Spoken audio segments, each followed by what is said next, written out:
Mónica García de Luca fue una de las invitadas al seminario de innovación educativa que TICMAS hizo aquí durante del lunes al miércoles en la Feria del Libro.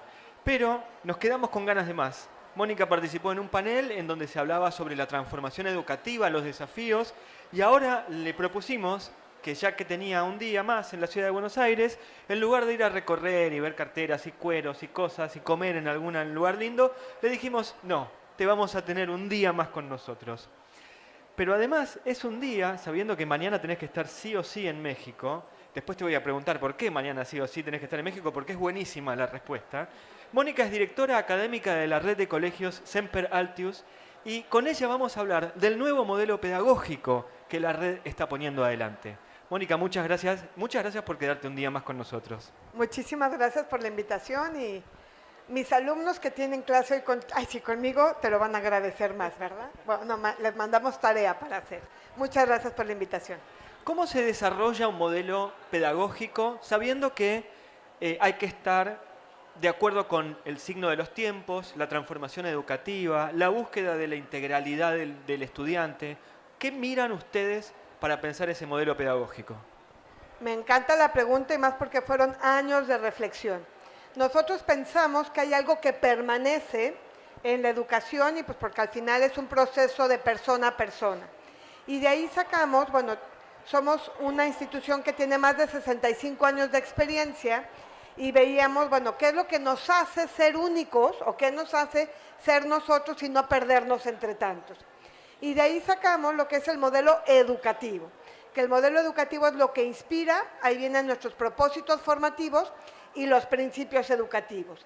Y por otro lado está el modelo pedagógico, que el modelo pedagógico lo ideal es que se vaya renovando cada 4 o cada 6 años, justamente para poder anclar tu modelo educativo, que es lo que te inspira a donde estás llamado a ser, y por otro lado tu modelo curricular, ¿verdad? Porque hay que cumplir con Dios y con el mundo, ¿verdad? Pues de alguna manera hay que cumplir con el Ministerio de Educación y nuestro programa es internacional y también tendríamos que cumplir con esos estándares educativos internacionales. Y surge nuestro modelo pedagógico Semper Altius, donde de alguna manera al ser una red de colegios con más de 68 escuelas... Eso te iba a decir, digamos que es una red de colegios, pero es una red de 70 escuelas. Exactamente. ¿En cuántos estados? Tenemos en 23 estados de la República Mexicana y aparte nos toca ver Centroamérica, que hasta el momento tenemos San Salvador y bueno, próximamente algunas aperturas también por ahí. Te interrumpí cuando estabas hablando del modelo, pero porque quería destacar ese dato de la cantidad de escuelas y la cantidad de estados. Sí, tenemos a casi a 40,000 estudiantes, entonces el impacto pues de alguna manera tiene nombre y apellido, ¿verdad? Porque no es que seamos una red de colegios, sino al final pues una red que impacta en 40,000 estudiantes. Cuando el Estado nacional, cuando el Estado mexicano tiene que pensar una currícula, me imagino que ustedes con 40,000 estudiantes se sientan a la mesa. Esa es una buena iniciativa, ¿verdad? Sería una buena llamada de atención. La realidad es que creo que es al revés. Más bien es nosotros con esta currículum nacional e internacional, más bien vemos cómo ponemos e integramos lo que queremos, que es formar personas íntegras, líderes cristianos que renueven la sociedad. Bueno, pues cómo logramos también con la currícula nacional y la currícula internacional, pues mirar, integrar y hacer una propuesta en planes y programas, pues justamente, como decía yo, para cumplir con Dios y cumplir con todo el mundo, ¿verdad? ¿Cómo miran la integralidad de los estudiantes cuando querés cumplir, digamos, con la primera parte de la premisa, cuando querés cumplir con Dios? Perfecto. Bueno, nosotros tenemos los propósitos formativos, que es cómo vemos a la persona. Para mí, todo proceso educativo sale de cuál es tu concepto y tu concepción de persona. Entonces nosotros vemos a una persona como creada a imagen y semejanza, pero también de alguna manera con unas potencialidades que hay que descubrir y potenciar al máximo. Entonces nosotros lo concretamos en un perfil de egreso. En ese perfil de egreso es un perfil de egreso con 10 competencias, en donde de alguna manera hablamos de amar a Dios, de sabernos relacionar con el otro, La tercera es cómo me veo yo a mí mismo, que serían prácticamente todas las competencias socioemocionales. La cuarta es cómo me relaciono de una manera sana con los demás. La quinta es todo lo que tiene que ver con la comunicación. Y aquí hablamos de comunicación en primera y en segunda lengua, pero también sería cómo me adecuo a diferentes mensajes y a diferentes públicos. También hablamos de la competencia artística, de la competencia matemática, justamente para poder entender al mundo y poderle dar una respuesta. También la competencia tecnológica, una competencia de liderazgo, de servicio a los demás, y la otra sería cómo ser un ciudadano. Entonces, para nosotros son 10 competencias que recaen en la misma persona y que se tienen que hacer realidad en la misma persona. ¿Trabajan con qué modalidad? ¿Aprendizaje basado en proyectos? ¿Aprendizaje basado en retos? ¿La educación de aula invertida? ¿Cuáles son las modalidades que llevan al aula? Es nuestro primer pilar para la implementación y es lo que le llamamos metodologías con características CAR, que son cooperativas, porque solamente cooperando aprendemos, y es o nadamos todos o nos hundimos todos, y es maximizar el aprendizaje personal. En metodologías activas, que creo que es un poco la más conocida, ¿verdad? Porque muchos son metodologías activas, pero la R es de reflexivas, porque nosotros pensamos que la persona no solamente aprende haciendo, sino también aprende sobre su propia reflexión. Y aquí trabajamos mucho con lo que son las rutinas de pensamiento del proyecto Zero de Harvard, justamente para que el alumno le vaya dando un sentido y al final pueda decir, oye, ¿qué aprendí?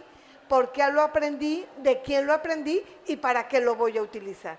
Entonces, pues con este acróstico CAR, para que no se nos olvide, de ahí tienen cabida sobre todo 5 metodologías que estamos impulsando. Aprendizaje basado en proyectos, aprendizaje basado en problemas y retos, que de alguna manera pues se tiene mayor incidencia en algunas materias, en lo que es la metodología del caso, que aquí sobre todo se promueve un pensamiento prudencial y que de alguna manera vaya tomando en cuenta los contextos. También tenemos el método basado en experimentos, justamente pues de alguna manera para hacer más propuestas y atender a las necesidades. Y la quinta es centros colaborativos, es decir, donde, bueno, hablando de ayer, ¿no? El alumno podrá elegir a qué centro quiere ir dependiendo de sus intereses y también de sus necesidades. Me imagino que el docente tiene que estar capacitado, formado y que ustedes tienen un equipo en donde están todo el tiempo también haciendo ese trabajo de reconocimiento y de repensamiento entre ustedes, entre la plantilla docente. Así es.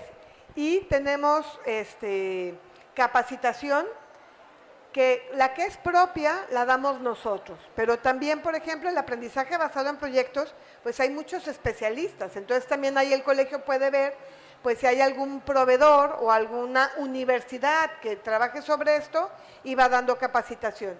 Tenemos un programa de formación a 6 años. Hay una nota en el reporte de McKinsey que dice que realmente la formación docente es los primeros 3 años que llegan contigo.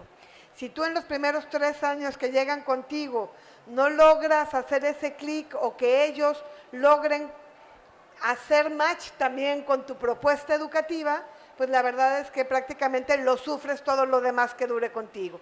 Entonces, en estos 2 primeros años hay un acompañamiento, justo también se mencionaba la exposición pasada, en donde al maestro, pues de alguna manera se le brinda y se le da a conocer el modelo educativo, el modelo pedagógico, los 5 pilares que tenemos y de alguna manera les ayudamos a ser docente de alumnos y no ser docentes de programas. No sé si pasa aquí en Argentina, pero en México, en las normales les enseñan a operar los programas. Entonces, nosotros consideramos que el docente no solamente debe de saber de programas, sino debe de saber de educación, debe de saber de acompañamiento, tiene que saber de cómo es el proceso de enseñanza-aprendizaje para que realmente haga una vinculación. Entonces, sí hacemos capacitación, también damos formación, porque lo que nos interesa es que la persona se vaya desarrollando, y también en algunos casos damos regularización.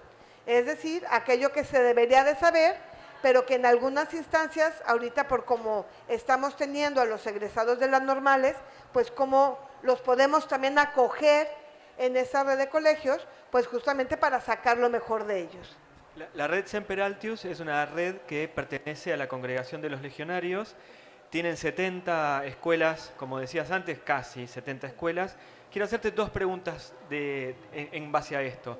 La primera, en todo caso, sería ¿cuáles son los desafíos de llevar adelante una currícula y estar asociada a una pastoral?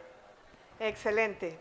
Bueno, esa es la red de colegios Semper Altius en México, porque hay colegios en Centroamérica, Sudamérica, Estados Unidos, Europa, África, etc. Bueno, desafíos. Para mí lo primero serían los docentes.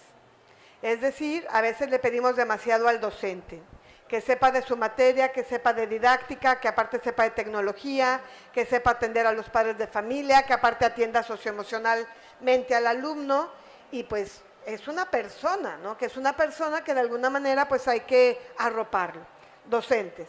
Segundo serían padres de familia, porque al ser una escuela privada, los padres pagan y a veces piensan que en ese pago va incluido no sé qué, ¿verdad? Pero bueno, entonces también de alguna manera pues el hecho de decir, ojo, esto es lo que nosotros te estamos ofreciendo.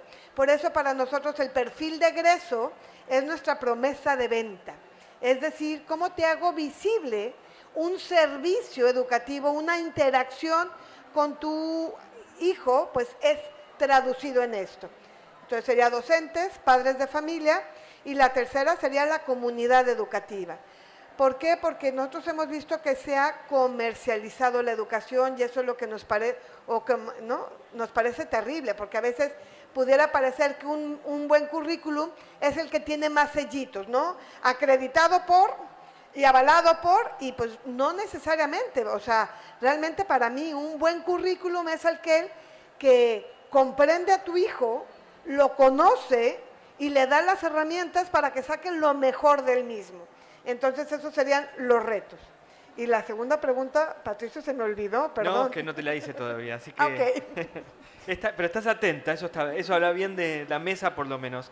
La segunda, en todo caso, también es pensar en esa gran red de colegios, cómo se mantiene la identidad de cada escuela, estando en tantos estados, 23 estados tienen escuelas en 23 estados. ¿Digo bien? Digo, cada estado también tiene su propia identidad particular.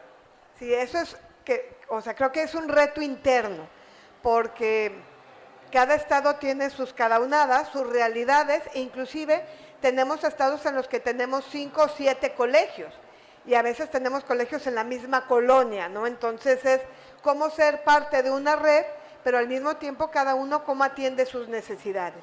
Y lo que hemos hecho aquí es tener marcos de referencia, es decir, nuestro modelo educativo y pedagógico marca los mínimos esenciales que tenemos que tener como red y prácticamente todo lo demás está permitido, ¿no?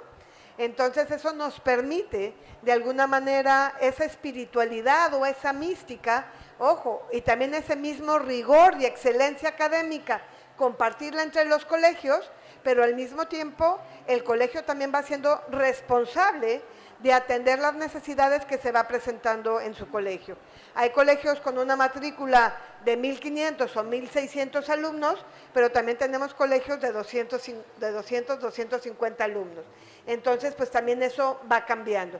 Creo que aquí el reto es cómo lograr esos estándares, invitando a los estándares que sean una aspiración y no sean una imposición o una camisa de fuerza. Es como un sabor que tiene una mezcla de lo local y lo general. ¿Cómo sería, si tuvieses que definir el perfil del estudiante que termina de cursar en la red, si pudieras dar 2, 3 características de ese estudiante? Un estudiante que ve a su comunidad, la entiende y hace algo para transformarla. Ojo, ahí me estás diciendo de una última instancia la misión de la red, ¿no? Así es. Sí. ¿La tienen muy marcada a fuego? Sí, pues es que al final, de alguna manera, son esos líderes, porque estamos enfocados a formar el liderazgo que cada uno tiene en la comunidad en la que tiene, justamente no para quedárselo a él. es cómo puedes ser tú mejor, pero para darlo a los demás. Y de alguna manera eso nos llena de orgullo, ¿verdad? Porque cuando vemos a diferentes rectores de universidades y nos dicen, oye, cuando llegan tus alumnos, se distinguen porque son los primeros que participan, no sé, en los programas de atención al otro, o son los primeros que se encuentran y buscan cómo ayudar al otro. Entonces sí, lo tenemos tatuado y ese sería nuestro ADN. Como todos somos humanos aquí, compartimos parte del ADN, pero todos somos diferentes. En un colegio suele darse que una familia puede pasar muchos años en la escuela, porque por ahí tiene 3 hijos y a lo largo desde que empezó el más grande hasta que terminó el más chico, pueden haber pasado 15 años, ¿no? Entonces están todo el tiempo en la escuela, están ahí. ¿Cómo se genera esa comunidad? ¿Cómo es el diálogo con las familias? Somos un colegio de puertas abiertas, con todo lo que implica para bien y para mal, ¿verdad? Porque al ser un colegio de puertas abiertas, pues es que a veces nos da gusto tener cerca a los papás y hay veces, ¿no?, que decimos, híjole, déjame terminar, si no, déjame hacer mi trabajo. Pero bueno, ¿cómo de alguna manera vemos a los papás como colaboramos junto con los papás? Esta parte para nosotros también es bien importante. No es que ellos colaboren con nosotros, sino más bien vemos y queremos ser aliados de la familia para la educación de sus hijos, ¿no? La otra vez en una junta con un papá me dijo, oye, Mónica, ¿en qué te puedo ayudar para educar a mi hijo? Yo le decía, no, así, rebobinemos. Más bien es, ¿qué podemos hacer nosotros como aliado tuyo para formar a la familia? Y de alguna manera también somos muy abiertos en lo que queremos y en lo que esperamos, justamente porque estamos educando al mismo chiquito o al mismo adolescente, donde no puede ir uno por un lado y otro por otro lado. Entonces, un colegio aliado de la familia, de puertas abiertas, donde el centro es el alumno y cómo logramos, retomo, que sea lo mejor para darlo a los demás. Te hago 2 preguntas más y te agradezco mucho el tiempo que nos diste. Hemos hablado a lo largo de... Yo creo que desde el 2020 hasta hoy hemos hablado de la pandemia todo el tiempo, los cambios que se produjeron en la pandemia, la transformación, etcétera. ¿Qué cosas ves que se mantienen en un colegio con la antigüedad que tienen ustedes, una red con la tradición que tienen? ¿Qué cosas son innegociables? 1, la persona al centro. 2, la relación maestro-alumno. Nosotros sí pensamos que no hay alumno sin maestro y no hay maestro sin alumno. Para nosotros esa relación que puede ser en al rato simétrica y a ratos asimétrica es fundamental para que se dé este proceso educativo. Entonces nosotros en pandemia y después de pandemia no es si es virtual, si es híbrido, síncrono o asíncrono. Estamos formando a personas con nombre y apellido y el que los forma también tiene nombre y apellido. Empecé la charla diciendo que hoy a la noche Mónica tiene que viajar y que es un viaje impostergable porque mañana tiene que estar dando clases. ¿Por qué tenés que estar dando clases mañana? Por mis alumnos, ¿no? De alguna manera, pues yo le decía a Patricia, es que es una inconsistencia, una incongruencia, ¿no?, el que los chavos tengan clase y no vaya la maestra. Entonces, pues es un compromiso, digo, el día de hoy les puse una maestra suplente, el día de mañana tengo que llegar a clases, porque vuelvo a lo mismo, somos maestros, nos esperan y creo que esa misión es innegociable. Mónica García de Luca es directora académica de la Red de Colegios en Peraltus. Muchas gracias por estar aquí en el auditorio de TICMAS. Muchísimas gracias por la invitación.